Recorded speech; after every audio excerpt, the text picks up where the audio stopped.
Abitare nasce in effetti nel 2002 proprio per volere continuare questa attività svolta da mio padre già all'inizio degli anni 60. Lui proprio si occupava già allora di arredamento, nel senso che addirittura portava camion di mobili a casa della gente, li provava, se a loro piacevano li lasciava, se no si portava via tutto senza grossi problemi.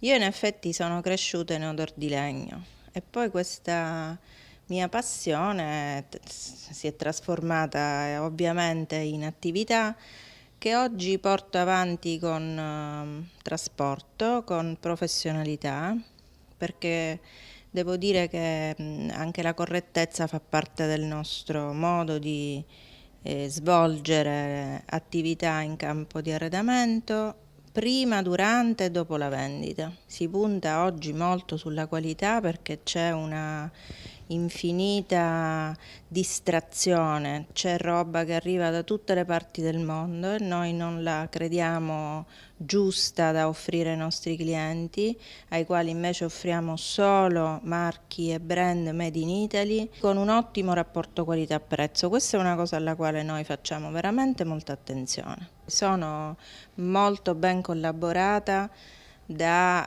Cinzia e Vincenzo, che lavorano con me già da tantissimi anni.